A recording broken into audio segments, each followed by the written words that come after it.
अब देखते हैं कौन सा संगम काल। तो संगम का अर्थ है संघ या परिषद। 3 संगमों का आयोजन किया गया था और संगमों को संरक्षण पांड्य शासकों ने दिया था। संगम साहित्य में चेर चोल पांड्य वंश की जानकारी मिलती है। संगम काल पहली और तीसरी शताब्दी तक चला था, ठीक है। फिर प्रथम संगम हुआ था मदुरई में। अगस्त्य मुनि थे इसके अध्यक्ष और इसकी एक भी पुस्तक नहीं है। और अगस्त्य ऋषि और कौंडिन्य ब्राह्मण को वैदिक संस्कृति सर्वप्रथम दक्षिण भारत ले जाने का श्रेय जाता है। तो किसको? अगस्त्य ऋषि को और कौंडिन्य ब्राह्मण को वैदिक संस्कृति सब नीचे ले जाने, दक्षिण में ले जाने के, और संरक्षण पांड्य द्वारा, ठीक है। फिर द्वितीय संगम हुआ था, ये हुआ था कपाटपुरम में और अध्यक्ष थे अगस्त्य ऋषि और तोल का पियार, ठीक है। तो वही अगस्त्य ऋषि और एक अब नए आ गए थे तोल का पियार। पुस्तक लिखी थी तोल का पियम। तमिल व्याकरण है ये, तो तमिल ग्रामर, ठीक है। फिर तृतीय संगम हुई थी उत्तरी मदुरई में, ठीक है। और इसके अध्यक्ष थे नक्कीरार। नक्कीरार। तो बस ये है। और फिर अपन इनको देख लेते हैं एक सेकंड में। तो चेर चेर क्या है? दक्षिण भारत का सबसे प्राचीनतम वंश है। चेर वंश की राजधानी कहाँ पे? वांजी या वांची, ठीक है। धनुष इनका प्रतीक था। और तमिल साहित्य में सर्वाधिक उल्लेख चेर वंश का मिलता है, ठीक है। ऐत्रेय ब्राह्मण व महाभारत में भी चेर वंश का उल्लेख है। तमिल साहित्य व अभिलेखों में इन्हें केरल पुत कहा गया है, ठीक है, केरल पुत। फिर उदयन जेरल, तो विशाल पाकशाला का निर्माण करवाया महाबली। इनको हटाते हैं। अपन को इसमें याद रखना है शेन गुट्टुवन, तो चेर वंश का प्रसिद्ध शासक था और इसे लाल चेर कहते थे या भला चेर कहते थे। और इसने कनग्गी का वो बनाया था मंदिर, ठीक है। फिर चोल वंश, तो चोल चोल ये उड़ियार या फिर उरेयर में थे और इनका प्रतीक था बाघ। और इनका जो शासक था महान, वो था कराईकाल, ठीक है। जले हुए पैर वाला इसका शाब्दिक अर्थ है, ठीक है। और ये अष्टाध्यायी में चोल वंश का उल्लेख मिलता है, पाणिनि के अष्टाध्यायी में, ठीक है। तो बस यही है। और इसने एक वुहार यानी कावेरी पत्तनम शहर बसाया था। किसने? कराईकाल ने, कावेरी पत्तनम। फिर पांड्या, पांड्या की राजधानी मदुरई थी और इनका प्रतीक था मछली, कार्प, ठीक है। मैगस्थनीज पांड्य राजा का उल्लेख करता है और उसे मावर देश कहता है। मावर देश को मोतियों के व्यापार के लिए प्रसिद्ध कहा जाता था, ठीक है। फिर संगम साहित्य देखें तो इसमें एतुवोको जो 8 भजनों का संकलन था। फिर पत्तू पातू जो 10 भजनों का संकलन था। तो एतुवोको 8 भजनों का संकलन और पत्तू पातू 10 भजनों का संकलन। फिर इलेंगो आदिगल, तो ये था शिल्पादिकरम, इसकी पुस्तक थी। और ये महिला प्रधान पुस्तक थी। शाब्दिक अर्थ है नुपुर की कहानी है इसमें, कणग्गी और कोवलम की कहानी है, ठीक है। तो नुपुर यानी एक पायल होती है, उसकी कहानी। फिर शीतले सितनार, शीतले सितनार की पुस्तक है मणिमेखली। तो इलंगो आदिगल के शिल्पादिकरम, शीतले सतनार के मणिमेखले। और तिरुंतक देवर की है, तिरुंतक देवर की है जीवक चिंतामणि। तिरुवल्लुर की है कौन सी? कुरुल। तो तिरुवल्लुर की है कुरुल, तिरुंतक देवर की है जीवक चिंतामणि, शीतले सतनार की है मणिमेखली, इलैंगो आदिगल के शिल्पादिकारम। तो ये है। तो शीतले सतनार की में क्या है? मणि कोवलन तथा माधवी पुत्री जो बौद्ध भिक्षुणी बन गई थी, उनकी स्टोरी है शीतले सतनार। और इलैंगो आदिकल शिल्पादिकारम। और फिर एक तिरुंतक देवर जीवक चिंतामणि। और तिरुवल्लुर में कुरुल की, ठीक है। फिर आगे अपन चलते हैं। तो संगमकालीन व्यापार वाणिज्य, तो ये है। इसमें देखें क्या है। तो संगमकालीन व्यापार वाणिज्य, तो व्यापार वाणिज्य हटा देते हैं, ये अपने काम का नहीं है। फिर अपने एक टॉपिक है कौन सा? चालुक्य वंश। तो चालुक्य 3 थे, एक वातापी के, एक कल्याणी के और एक है वेंगी के, ठीक है। तो सबसे पहले आता है बादामी के या वातापी के, ठीक है। इसका संस्थापक जयसिंह है। दूसरा शासक जो इनको हटाओ, ठीक है, सबसे संस्थापक है जयसिंह। फिर अपन देखें इसमें इसमें पुलकेशिन वन हुआ और कीर्ति वन द्वितीय हुआ, फिर मंगलेश हुआ, ठीक है। ये सब हुए पर इसमें सबसे इंपॉर्टेंट है पुलकेशिन द्वितीय। तो पुलकेशिन द्वितीय के टाइम पे पल्लव वंश के शासक महेंद्र वर्मन को पराजित कर दिया था इसने, ठीक है। और उसके साम्राज्य के उत्तरी भाग पर अधिकार कर लिया और छोटे भाई विष्णुवर्धन को वहां का शासक बनाया, जिन्हें वेंगी के चालुक्य कहा जाता है। फिर हर्षवर्धन को पराजित किया और परमेश्वर की उपाधि धारण कर ली इसने। और चीनी यात्री ह्वेनसांग इसे शक्तिशाली शासक बताता है। फिर पुलकेशन द्वितीय थे एवं हर्षवर्धन की युद्ध की जानकारी कहाँ पे मिलती है अपन को? ऐहोल अभिलेख में। फिर कीर्तिवर्मन द्वितीय आया और वंश का अंत शासक था, अंतिम, ठीक है। दांती दुर्ग ने इसकी हत्या करके राष्ट्रकूट वंश स्थापित कर दिया था। फिर थे कल्याणी के चालुक्य। तो ये तेलब द्वितीय, इसके संस्थापक थे कौन? संस्थापक कौन थे? तेलब द्वितीय। और इनके विक्रमादित्य चतुर्थ हुआ करता था एक राजा, उसके दरबारी थे विलण। विलण ने लिखी थी विक्रम देव चरित्र। फिर मेघा तिथि होता था जिसने लिखी थी मिताक्षरा। और एक था विज्ञानेश्वर। तो विक्रमादित्य चतुर्थ कल्याणी के चालुक्य थे, और उनमें थे कौन? विल्हण, मेघातिथि और विज्ञानेश्वर। फिर एक सोमेश्वर तृतीय हुआ था, जो इस ये एक विद्वान शासक था, इसने लिखी थी मानसोल्लास और शिल्प शास्त्र पर लिखी थी, भोजन बनाने की विधियों का उल्लेख किया था इसने। फिर चालुक्यों का सांस्कृतिक योगदान देखें अपन, तो चालुक्य कला के तीन प्रमुख केंद्र थे, वातापी, ऐहोल और पट्टडकल। पट्टडकल में 10 मंदिर हैं, ठीक है। अब वातापी है ना, वाटापी या बादामी, वहां पे तो शिवालय गुफाएं हैं, शिवालय और गुफाएं हैं, और प्राकृतिक स्थल है ये सिर्फ। फिर एहोल है, जो एहोल में इंस्क्रिप्शन है किसका? हर्ष का और पुलकेशन द्वितीय का। वहां पे मेघदूती मेघूती जैन मंदिर है, लड़खान शिव मंदिर है, और माँ दुर्गा का मंदिर है। कौन कौन से? मेघूती जैन टेम्पल, लड़खान शिव मंदिर, माँ दुर्गा का मंदिर। फिर पट्टडकल, पट्टडकल में 10 मंदिर हैं, जिसमें 6 तो हैं द्रविड़ शैली में और 4 है नागर शैली में।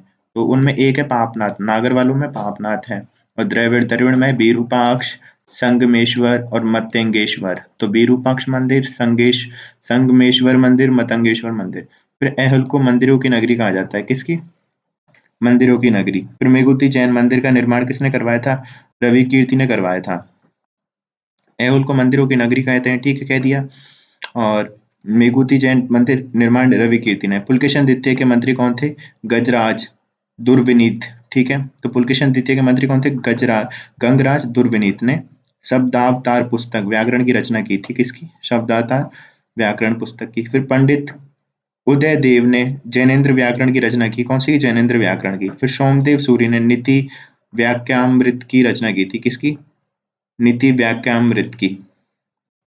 तो पापनाथ हो गया नगर शैली का, ऐहोल को मंदिरों की नगरी, और मेघुती जैन टेम्पल बनवाया था रवि कीर्ति ने। पुलकेशन द्वितीय के मंत्री कौन थे? गंगराज दुर्विनीत ने शब्दावतार पुस्तक की रचना की। फिर पंडित उदय देव ने जैनेन्द्र व्याकरण की रचना की। सोमदेव सूरी ने नीति व्याख्यामृत की रचना की, ठीक है। फिर ऐहोल अभिलेख कर्नाटक में है, रवि कीर्ति ने लिखा है इसको। और पुलकेशन द्वितीय द्वारा हर्ष को पराजित करने की जानकारी मिलती है यहाँ से, ठीक है। और महाभारत का भी उल्लेख है इस पे। फिर रवि कीर्ति समय की तुलना कालिदास और भारवी से करता है, और इसकी भाषा है संस्कृत और लिपि है दक्षिणी ब्राह्मी, ठीक है। फिर ऐरण अभिलेख है, ये मध्य प्रदेश में मिलता है, गुप्तकालीन है ये। सती का पहला उल्लेख मिलता है ऐरण अभिलेख में, ठीक है। फिर अपन चलते हैं पल्लव वंश। पल्लव शब्द की उत्पत्ति हुई है पान से, और ये सब है, ठीक है। राजधानी इनकी हुआ करती थी कांची। पल्लवों के प्रारंभिक अभिलेख प्राकृत भाषा में है और बाद वाले संस्कृत में, ठीक है। फिर अपन चलते हैं इसमें आगे। पल्लव शासक क्या थे? भारद्वाज गोत्रीय ब्राह्मण थे, ठीक है। और ये इनका संस्थापक था सिंह वर्मन, ठीक है।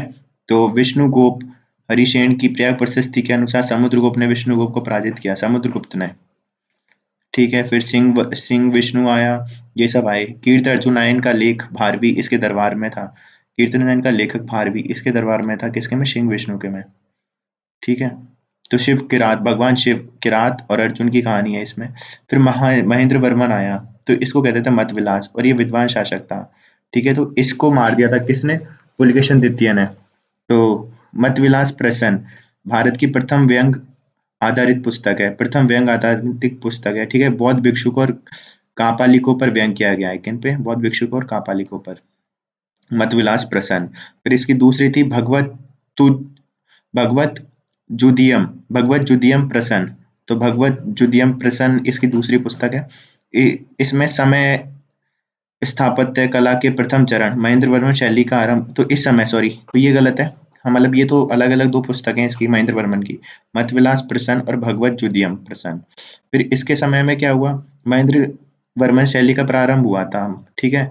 फिर रथ मंदिरों का निर्माण इसने स्टार्ट करवाया था, और इसने पुलकेशन द्वितीय को पराजित किया, और वातापी कौंड की उपाधि धारण की। किसने? महेंद्र वर्मन ने? नहीं नहीं, वो नरसिंह वर्मन था जिसने, ठीक है। तो इसने पुलकेशन द्वितीय को पराजित किया। और इसने वातापी कौंड, ये गलत है, इसने नहीं किया था, नरसिंह वर्मन ने किया था। तो इस वंश का सबसे शक्तिशाली शासक था नरसिंह वर्मन, और इसको कहते थे मामल्ल या फिर वातापी कौंड, क्योंकि इसने बादामी या वातापी में जाके पुलकेशन को हरा दिया था, और इसलिए इसको वातापी कौंड कहते थे। महेंद्र वर्मन तो वो है विचित्रचित्त या फिर पुलिकार चित्त, ठीक है, चित्रकार पुली, विचित्रचित्त वो सब है, चित्रकार पुली। फिर इसने नरसिंह वर्मन, ये था मामल्ल और वातापी कौंड, इसने मामल्लपुरम नगर बसाया था, जिसे वर्तमान में क्या कहते हैं, महाबलीपुरम, ठीक है। फिर ये सब है, और इसके बाद चलते हैं कौन सा, अपना पल्लव कालीन कला। तो द्रविड़ शैली, द्रविड़ मंदिर स्थापत्य शैली का आरंभ पल्लव वंश से माना जाता है। पल्लव शैली को 3 भागों में विभाजित किया जाता है, मंडप में, रथ में और मंदिर में, ठीक है। तो इसका विकास 4 चरणों में हुआ है। पहला है महेंद्र वर्मन शैली। तो इस समय गुफा मंदिरों का निर्माण किया गया, जिन्हें मंडप कहा जाता था, और इसमें स्तंभ युक्त 1 या 2 कमरे होते थे। तो यहाँ पे देखो ये गलत लिखा है, इसमें रथ मंदिर और ये सब है ना, इसमें आएगा नरसिंह वर्मन में। फिर आएगा नरसिंह वर्मन, इसने 3 या 4 कक्षों वाले मंडपों का निर्माण करवाया, और नरसिंह वर्मन ने मामल्लपुरम या महाबलीपुरम नामक शहर बसाया। वहां इसने 8 रथ मंदिरों का निर्माण कराया, जिसे सप्त पैगोडा कहा जाता है या पांडव रथ कहे जाते हैं, जो एकाश्म पत्थर से बने हैं। युधिष्ठिर का रथ सबसे अलंकृत है, फिर भीम रथ है, अर्जुन रथ है, नकुल सहदेव का रथ है, फिर द्रौपदी का रथ सबसे साधारण है, ठीक है। तो सबसे, और फिर गणेश मंदिर है और पिदारी मंदिर है, ठीक है। फिर नरसिंह वर्मन द्वितीय आया, जो राज सिंह शैली भी कहते हैं इसको, नरसिंह वर्मन द्वितीय को। इसमें स्वतंत्र मंदिरों का निर्माण होने लग गया। महाबलीपुरम के तटीय मंदिर इसी शैली के हैं। तो महाबलीपुरम का तटीय जो शौर मंदिर है, ठीक है, वो इस शैली का प्रथम मंदिर है। वैकुंठ पेरुमल एवं तंजौर का कैलाशनाथ मंदिर अन्य प्रसिद्ध मंदिर है। शैली में निर्मित प्रथम मंदिर कौन सा है, शौर मंदिर। फिर इसमें सिंह स्तंभ, मंडप के सुदृढ़ स्तंभ, शिखर, 4 दीवारी, उसमें भीतर की ओर बने कक्ष, ये सब है। फिर नंदी बर्मन शैली, तो पल्लव स्थापत्य कला में गिरावट आई यहाँ पे, और इस समय छोटे छोटे मंदिरों का निर्माण हुआ, किनका, छोटे छोटे मंदिरों का। और हालांकि अलंकरण पर विशेष ध्यान दिया गया, जैसे कि मतंगेश्वर मंदिर या मुक्तेश्वर मंदिर है नंदी वर्मन शैली का। और पल्लव शासक महेंद्र वर्मन ने मत विलास प्रसन्न और भगवत जुदियम नामक पुस्तकों की रचना की है, ठीक है। ये तो अलग आ गया, ठीक है। तो नंदी वर्मन का तो यहाँ तक ही है, मतंगेश्वर या मुक्तेश्वर, और छोटे छोटे मंदिर आ गए इसमें नंदी वर्मन के टाइम, ठीक है। तो ये है। फिर आगे चलते हैं अपन, पल्लव शासकों ने भारवी, पुस्तक, कीर्त अर्जुनायन और दांडिन। तो कौन कौन सी, भारवी, जो जिसकी पुस्तक थी भारवी की, कीर्त अर्जुनायन, और दांडिन, दांडन की पुस्तक थी 10 कुमार चरित और काव्य दर्श जैसे विद्वानों को संरक्षण दिया है। किसको, भारवी को दिया था जिसने कीर्त अर्जुनायन लिखी, दांडिन ने 10 कुमार चरित्र या काव्य दर्श। फिर पल्लव शासकों ने शिक्षा केंद्रों का निर्माण कराया, जिन्हें घटिका कहा जाता था, ठीक है। और पल्लव शासकों के समय अलवार नैनार संतों ने भक्ति आंदोलन चलाया। फिर अपराजित शैली, अपराजित शैली क्या है, तो शैली का विकास पल्लव नरेश अपारजित के काल में हुआ था। इस शैली का प्रमुख उदाहरण बाहुर का मंदिर है, और तंजौर का मंदिर, जिसमें राज मंदिर, राजेश्वर, ये सब है, बृहदेश्वर मंदिर, अपराजित शैली, ठीक है। फिर है चोल वंश, जो चोल वंश का संस्थापक था विज्याला, और प्रथम आदित्य प्रथम, इसने पल्लवों को पराजित कर दिया था, चोलों को स्वतंत्र सत्ता स्थापित कर दी थी। फिर परांतक आया, उत्तर मेरु अभिलेख मिलता है, स्थानीय स्वशासन की जानकारी मिलती है, ब्राह्मणों को भूमि अनुदान दिया जाता था, प्रशासनिक उत्तरदायित्व का निर्वहन गांव स्वयं करता था। गांवों को 30 भागों में विभाजित किया जाता था। 30 सदस्यों की समिति को सभा समिति या उर कहा जाता था, और सदस्य बनने की कुछ योग्यताएं होती थी। स्वयं का मकान होना चाहिए, वेदों का ज्ञान होना चाहिए, कम से कम 1.5 एकड़ जमीन हो, और एक सदस्य एक बार ही चयनित हो सकता था, ठीक है। तो ये उत्तर मेरु शिलालेख था, ठीक है। फिर उसमें आगे चलते हैं, प्राय प्रांतक द्वितीय, जिसे सुंदर चोल के रूप में जानते हैं। तो सुंदर चोल कौन है, प्रांतक सेकंड। फिर उत्तम चोल आया, इसने चांदी के सिक्के चलाए, फिर इनको हटा दो। फिर अरिमोली वर्मन आया, तो इसको कहते हैं राजराज, तो इसकी उपाधि थी राजराज, अरिमोली वर्मन, और लौह एवं रक्त की नीति अपनाता था ये। श्रीलंका के शासक महेंद्र पंचम को पराजित किया, श्रीलंका की राजधानी अनुराधापुरम को तहस नहस कर दिया इसने, और तंजौर में बृहदेश्वर मंदिर का निर्माण करवाया, जिसे राज राजेश्वर मंदिर कहते हैं, और 1010 ईस्वी में बनकर तैयार हुआ था मंदिर। फिर राजेश्वर मंदिर अपने विमान के लिए प्रसिद्ध है या शिखर के लिए प्रसिद्ध है। तो कौन है ये? अरिवोली वर्मन या राज राजा। और श्रीलंका में अनुराधापुरम को तहस नहस करके आया था। फिर बृहदेश्वर मंदिर भी बनाया। फिर आया राजेंद्र प्रथम। तो ये सबसे महान शक्तिशाली राजा था। और फिर इसने क्या किया? इसने महेंद्र पंचम की हत्या कर संपूर्ण श्रीलंका पे अधिकार कर दिया। वो तो तहस नहस ही करके आया, ये तो उसको मार के आ गया। इसने अंडमान निकोबार द्वीप समूह को जीता, गंगा नदी तक सभी राज्यों को जीता, पाल वंश के शासक महिपाल को हरा दिया इसने। और इसने गंगईकोंड की उपाधि धारण की, गंगईकोंड चोलापुरम को अपनी राजधानी बनाया और गंगईकोंड चोलेश्वर मंदिर बनाया, गंगई चोलम तालाब का निर्माण करवाया। ठीक है, तो ये हुआ। फिर इसके बाद आगे चलते हैं। तो चोल शासकों की विशेषताएं क्या है? इनकी राजधानी थी तंजावुर। स्थानीय स्वय शासन, बंगाल की खाड़ी के चोलों को बंगाल की खाड़ी को चोलों की झील कहा जाता था। फिर शैव धर्म की संरक्षण देते थे। नटराज की मूर्ति इन्हीं के समय बनना प्रारंभ हुई। इन्होंने सरस्वती माँ, दुर्गा, लक्ष्मी जी की सुंदर तक्षण मूर्तियां बनवाई। फिर दाराशुरम विशाल मूर्ति केंद्र था इनका। कौन सा? दाराशुरम। फिर प्रमुख चोलकालीन मंदिर जैसे ऐरावतेश्वर और कंपारेश्वर।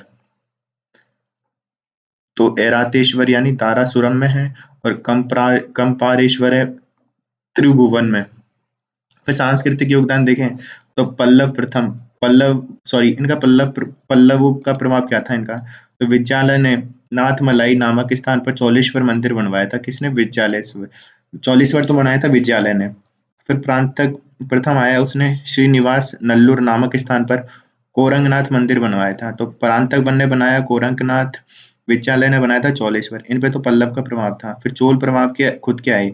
तो शासक था अरिमोली वर्मन, जो कि राज राजा था। इसका स्थान था तंजौर और इसने वहां पे बृहदेश्वर मंदिर बनवाया था, जिसे राज राजेश्वर मंदिर भी कहते हैं। फिर राजेंद्र प्रथम आया, जिसे गंगाईकोंड चोलापुरम कहते हैं। उसने गंगाईकोंड चोलेश्वर मंदिर का निर्माण करवाया था। और फिर अरिवोली वर्मन द्वारा निर्मित बृहदेश्वर मंदिर का विमान अत्यंत विशिष्ट है। ठीक है, दक्षिण भारत का सबसे ऊंचा मंदिर है ये। राजेंद्र प्रथम ने गंगईकोंड चोलपुरम नगर बसाया। ठीक है, और इसका तालाब बनवाया। चोल शासकों के समय नटराज की मूर्ति बनना प्रारंभ हुई। ठीक है, तो ये सब है। तो ये हो गया अपना चोल वाला।